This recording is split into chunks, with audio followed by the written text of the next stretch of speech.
This is Buddy, and Buddy has some separation anxiety. He only got adopted a couple weeks ago, and he did not like his kennel.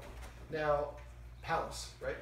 Forgot the word. So basically, this is towards the end of the session. I've been working with Buddy, and throughout the session I was chatting over here with his guardian, and every once in a while I would just throw a treat in there like that, and we say palace. That's the word this guardian has come up with to me going into the kennel. I always like to come up with fun command words. So what I want to do is toss these treats in the kennel till the dog walks in. As you can see, he's doing with no hesitation. A lot of times dogs will do it and they'll have their leg back here. That's their indication that they're not comfortable in the situation. Now this is the next stage. So once he goes in here, now I'm putting a treat in after the fact.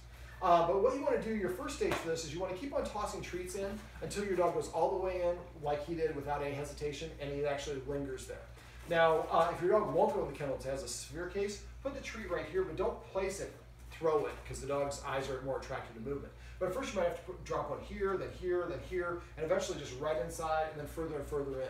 When your dog will go to get a treat all the way in the back or goes in like this without any hesitation, now you're ready for the next step.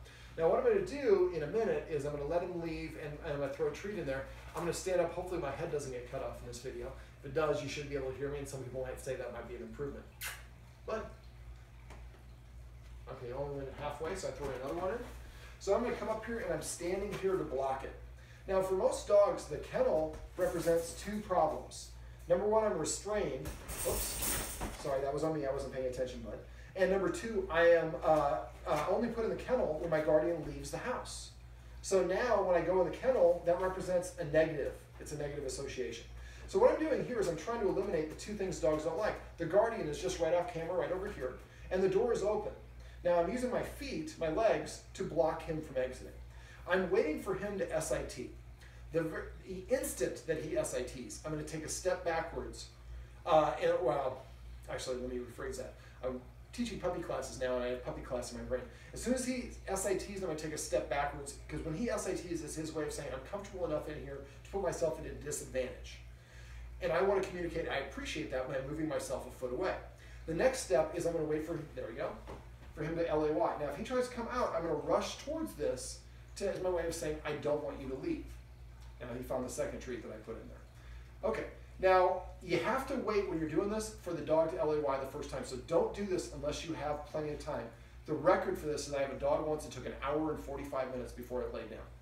But if you leave before, or you let the dog out before he does it, he's going to keep on pushing the boundary. So you have to, first time, have a chair or have a water, make sure you use the bathroom early so you don't have any problems or any reason to move away. Now you see he's breathing a little bit heavy, and that's normal because this is a little bit stressful situation for him. Even though we created that positive association, his instinct is to want to leave because I wasn't allowing him to do it on his own volition.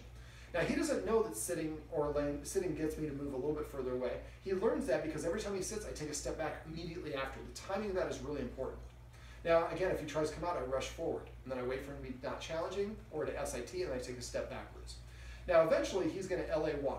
I do not tell the dog to SIT or LAY because if I tell him to do it and he does it on command, it doesn't signify anything. But if he does it on his own, that's what I meant, then it means that I'm comfortable enough to put myself in this disadvantage. There we go. And so you see now he's not breathing quite, well he is now, he wasn't breathing quite as heavy. And this is going to be a back and forth, you might be doing a waltz. But again, it's important that you outlast him the first time. I'm going to describe all the other steps while we're waiting for him to do this. Now, as soon as he LAYs, I'm going to take a knee and give him the command to come out. And a lot of dogs won't come out at that point. So they're like, you just said anything, I can't come out. Which is it? When I say, no, when I put you in here, you can't come out until I give you permission to come out, if we're playing this game. Now, and once he does come out, next time we do this, so I mirror him. He took a lunge, I took a lunge. He didn't complete it, I didn't complete it. And eventually, as soon as he LAYs, I'm going to let him out. And then immediately after that, I'm going to toss a treat in there, let him go get it, say the word palace when he gets it, and then let him leave. I'm going to do that 3 or 4 times so he doesn't think that every time I go in the kennel we're playing this game. Okay, so once he starts LAYing, after a while when he figures it out, he's going to start LAYing right away because he understands LAY means I get released. Well, now that we're ready for the next step. The next step is to wait for him to LAY, and then we're going to wait 1 or 2 seconds, and then give him the permission to come out. Next time 4 seconds, then 8 seconds, or whatever the iteration is. And if your dog lays down for a couple seconds and then gets up before you're ready to let him out, then next time you practice a couple seconds before he stood up. So the idea is we want him to practice being in the kennel calmly. Now, and then after, like I said, after he LAYs, I'm going to toss a couple more in there to just make it a positive association. Now, the rest of the time, and I'm going to describe more, but the rest of the time, every once in a while, when you're walking by and he's in the next room or whatever, just toss a treat in there. I want him to think every time I go in here, there's treats. Or if he goes in there on his own volition, we throw a treat in after the fact. So he's like, I go in here and it just rains treats. I don't know why I had a problem with the kennel. The kennel is an awesome place to be. Now, I mentioned the guardian, and for anybody watching at home, dogs will develop stress in their blood if you have them in here for longer than 4 hours in a stretch. So if you're going to do that, make sure if you have a dog that's a puppy or a high energy dog, you give them a lot of exercise first.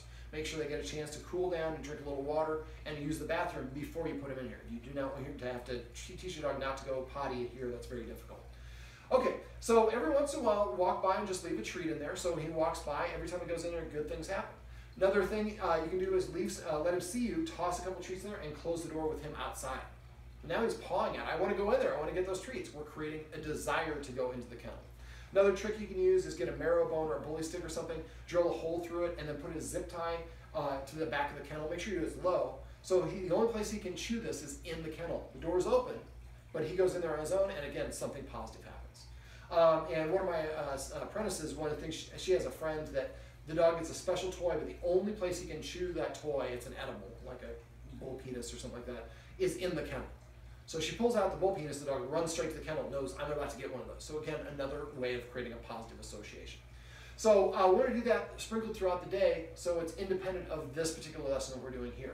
Now, once the dog starts LAYing right away, we're going to add a couple seconds, and we're going to keep on elongating that until we get up to the point. For his case, I would say probably up to about 15 minutes. Every dog is a little bit unique. The maximum you'll ever have to practice is 2 hours, but that's a long time to practice. So what I'd like to do, and I recommend the guardian put the kennel in her bedroom so he has practice sleeping in the kennel next to her.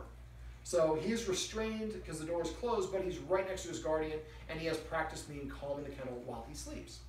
So the next stage is once the dog can stay in there for up to 15 minutes with me, and eventually you can do it while you're sitting down. But don't ever SIT yourself unless the dog's sitting first, minimum. If you sit and the dog's still standing, it'll try to come out. And eventually, a lot of times what I do is I put the kennel between me and the TV, so I can sit on the couch here and watch TV and play this game with the dog at the same time. So once the dog starts LAYing right away, then we're going to start adding time, and we're going to work our way up to 15 minutes with the dog staying calm. Next stage is once it goes in there and LAYs, I'm going to close the door but not latch it. And then I'm going to wait for the dog to LAY, because he's probably not. He's probably going to stand up at that point. And I wait for him to LAY. I'm going to be standing right there. And then once he LAYs, I take or sits down, I take a step backwards. Or at that point, if he just is calm, you can take a step backwards. Now, don't let him paw at the deal because it's not latched, it'll open, and we don't want him to practice opening the door that way. But if you latch it, it's a little bit more secure, or it's closer to you, what happens when you leave. So eventually you get to the point where you can do the same principle, where you're going to move away and wait up to 15 minutes with the door closed but not latched, with him in there calmly.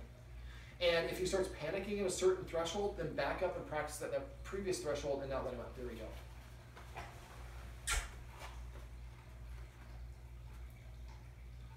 Come. Good job, buddy. That makes me look good. Sometimes I get dogs that won't lay down in here at all. Okay, so now immediately after that, like I said, we want to make sure that he understands a positive association. So I throw another one. See how he didn't want to go in there? Bud. So I'm going to throw one right in front. Throw another one in. See, a little bit of hesitation. But now he gets to come and leave. So we do this a couple times to let him know, but that every time you go in there doesn't mean we're playing this game.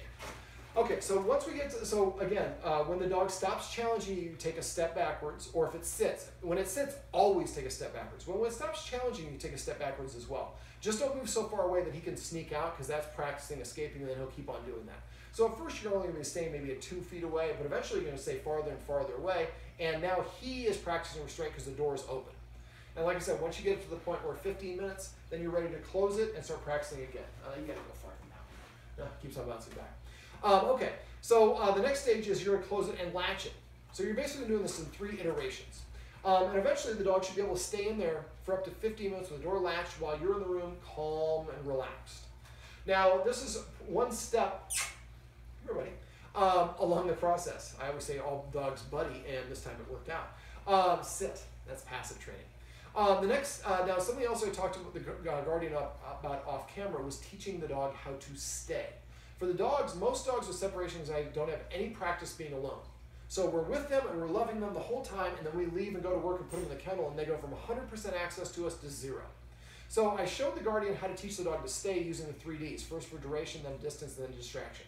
Once the dog knows that, then I want the guardian to put the Bud into a stay and go get her iced tea, and then come back and give him the release word. Then put him in a stay and go use the bathroom, and come back and give him the release word. Put him in a stay and go make a snack. So, or carry something upstairs or downstairs. The more practice that he has being, not in the kennel, in this case he's just staying in the middle of the room, whatever the room is, but he's trying to go in my bag, I get all sorts of treats in there, so we'll go back to this. So now we're helping him practice being alone, but we're doing it without the baggage of the kennel and the restraint. And so whenever I have a dog that has behavior problems, I try to isolate things into individual elements and help the dog practice one element at a time in the easiest capacity possible to build up their confidence. Then I start adding in the elements together and work our way back to a real world situation. But you see how he's lingering in there, and I'm not forcing him to do in there. And he was looking for the treat, but when we were doing this, I tossed maybe about 8 or 10 treats in there, and about 20 minutes later, he walked in there and laid down and took a nap on his own, Bud, which he had never done. So it's not that hard to help your dog develop a positive association.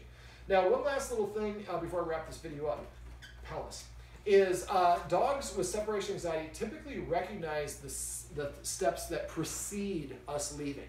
So typically what happens when we leave? We get dressed in a certain way or in a certain location in our bedroom. We put shoes on a certain place, or special shoes that we only put on when we're going to work or leaving the house. So now we went in, and I'm rewarding him after. Picking up our keys, picking up our purse, picking up our sunglasses, picking up, any of the things. The dogs see this as a ritual of us leaving. Now, the guardian already knows, and a little tip for you at home, if your dog has separation anxiety, when you leave, don't make a big deal out of it. Don't even say goodbye, just leave. The more big deal you make out of it, the more the dog is going to regret you leaving. So what you want to do is, if picking up keys causes a problem, and then as soon as you pick up your keys, your dog starts whimpering or whining. Well, what I would do then is I would pick up my keys and put them down and go sit down. So I'm going to break the association of the keys mean I'm about to leave. This is like people who have a dog who gets really excited when they pull out the leash. Or who say, I have a lot of clients who are like, should we take the dog out for a WALK? They spell it out. If I have a dog that's doing that, I'm going to say walk 1,000 times a day and desensitize them and break that connection. So that's what we're doing with the keys. Pick them up, make a jingle sound, and put them back down, and then sit down and watch a little TV. Well, now, every time I pick up the keys, it doesn't mean I'm leaving. Or every time they pick up the sunglasses, or whatever they are. So all the individual elements of the things that you do. So as you're getting ready for work, keep an eye on your dog. If your dog starts breathing a little heavy or has a little animation, or just take note of what you're doing. And then individually, systematically desensitize the dog from each individual element. So when we have a dog with separation anxiety, one last thing for separation anxiety, teaching your dog new tricks and skills. Separation anxiety is an insecurity. And so if we can help our dog build up some more self-confidence by teaching it to cover its nose up and say, I'm bashful, or to bark on command, or balance a treat on their nose, or bang your dad, or whatever it is, the more skills we have, the more we feel confident, or more skills we acquire, we have a boost of self-esteem and confidence. Same thing can happen for dogs and will have a beneficial impact on the dog. So what we're trying to do is we're trying to help him feel good about the kennel separately with us leaving. Practicing sleeping in here, practicing the exercise I just demonstrated. We're going to desensitize him for all the individual triggers so they no longer represent the humans are leaving. And we're going to help him practice staying alone while we're in the house for progressively longer and longer periods of time. Now, when you're training a dog for anything for duration, once you hit 2 hours, that's a maximum you ever have to practice. If they can do it for 2 hours, they can do it beyond that. But again, never leave your dog in the kennel for longer than 4 hours because it will create stress and a negative association. And never use your kennel as a punishment zone. This should be a safe, fun place for the dog to go where I feel good about myself. All right, let's get, I need an assistant. Bud, buddy, puppy. Usually I get a dog to come over to wrap up the video, but he is conked out. So off camera is Bud, and these are some tips and tricks that you can use if you have a dog that suffers from